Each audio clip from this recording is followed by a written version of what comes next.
welcome to day 5 of sourdough starters from absolute scratch.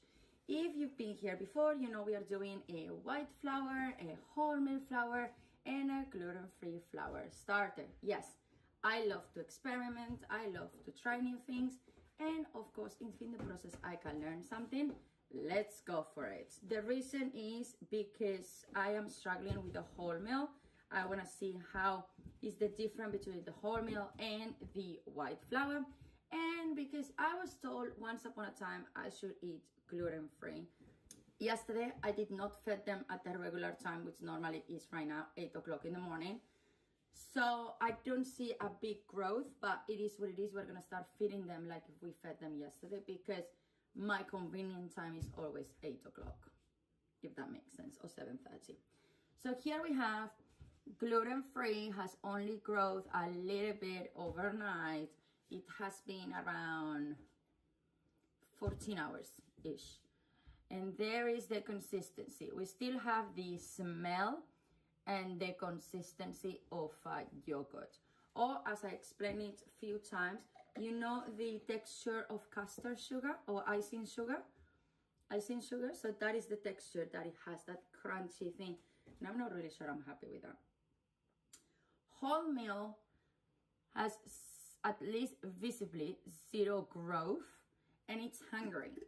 How can you be hungry if I fed you yesterday? But we have beautiful bubbles and a complete new smell before the other ones that I used to do all the time, which I still have 2 of them. The smell is different. I have changed the flour. Maybe that is the reason. Could be. And last but not least, we have the white flour, which you can tell has growth a little bit. And this is what happened with this one. As you can see, it gets really big and then it goes down. Now, this one as well seems to be extremely hungry. So, one of the reasons why they could be extremely hungry, it's because they are used to be fed at this time. And yesterday I was delayed. So, this is them also remembering that they are always fed at this time, which we're gonna feed them right now. Today, there's no discard happening. Today is only feeding, which is gonna be 30 grams of flour and 30 grams of water, and then letting them rest. That is what has to happen by today. No more discard, because discard, I'm checking my note, it's tomorrow. So day 3 and day 6 is discard. The rest of the days is constant feeding. Now, last but not least, we're gonna go to my old babies, okay, the most original ones. There we go, the growth overnight, okay, and we have a beautiful, we just made a bread out of this one. We have a beautiful texture and bubbles and so on and so on. This one is my daughter. She struggles a lot with cleaning her yard. I need to teach her a little bit better. And then here we have the absolute original Hope. Look how she's growing. This one, it's only 10 grams feeding every single day. I don't feed her anymore, and this is a 25 grams feeding every single day. And the 2, I use them for recipes. With the bread, I took it from here. I took what I needed straight away from here, since I'm feeding it every day. If I was not to use them, I'd be like, I'm done baking, but that's impossible to me because I'm baking every day. I will put them on the fridge, and then you feed them when you need them. But since I'm using them all day, since it's a constant thing going on, because bread number 1 happened on Thursday, came out of the oven on Thursday, it's done. Today's Saturday. Then we've done another one. We started on Thursday, on Wednesday was the bread. Then on Thursday we start a new one, and then we just baked it yesterday, Friday, and then it will probably be done by the weekend. So as you can see, we eat a lot, we consume a lot for what I need to have a lot. That's something you need to keep in mind. Our cookies, we have 3 left. This is done by the end of today, so I need to make more. Get it? This is us. I go for what we need, and because what we need is a constant creation of sourdough starter, I never stop feeding my starters. I never put them on the fridge because I constantly need them to be active. All right, so let's just make this video sweet and easy. All what you have to do is 30 grams of flour, 30 grams of water, and then that's it.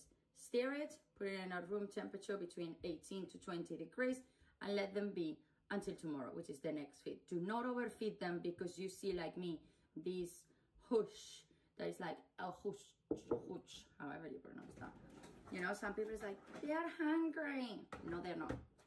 They are playing around with you, and if you allow them to play around with you, you're gonna end up feeding them many times. And I'm gonna tell you what happened, because this mama has made it. I end up with jars like this. I end up with 4 jars like this, with the same starter divided in 4, okay? So don't do it, please. And then one of the things that I always like to do before I feed them is I just take my spatula, and then I just go around and around and around and clean it up a little bit, all the edges with the starter, because that's a starter in there basically. So you just have to go around and around and around, and then give it a quick simmy. There's no noise coming out of this one today, okay? At all. I think the white flour is completely angry with me. It's like, you know what? I'm done. It's too liquid, if I'm honest with you. It's extremely liquidy. It's supposed to be for today. If it's too thin, you can add a pinch more flour. So maybe today I will add for this one. So I'll do 40 grams of flour and 30 grams of water. So I'm adding 10 grams more of flour to see if I can make it be more of a proper consistency, where this one has the perfect consistency. So it's absolutely fine. I can hear it. So good morning to you too. So that's what I'm gonna go and do it. I don't have much to share because it's the weekend, and I really have to take a day off from everything and anything, and also this. So I hope this has helped you as day 5 of sourdough starters. I already guide you with the gluten-free. We are learning. I have done a lot of research, and they say that maybe we have to move to a 1-to-2 ratio, but I'm not gonna do that until I don't reach day 7. So I'm gonna treat the gluten-free same like the rest until day 7, and then I'm gonna decide what I'm gonna do with it. If I am not fully happy, if I see I can't bake nothing and it doesn't have any structure, whatever, I can always use my flour for my crafting business. That's what I do. I have a lot of flours in there, which they are for the paper mache for my business, basically. I know nothing goes to waste in this house, okay? So thank you so much for being here. Enjoy the rest of your Saturday. Happy Easter to everyone. I see you tomorrow, but until then, peace, love, bye.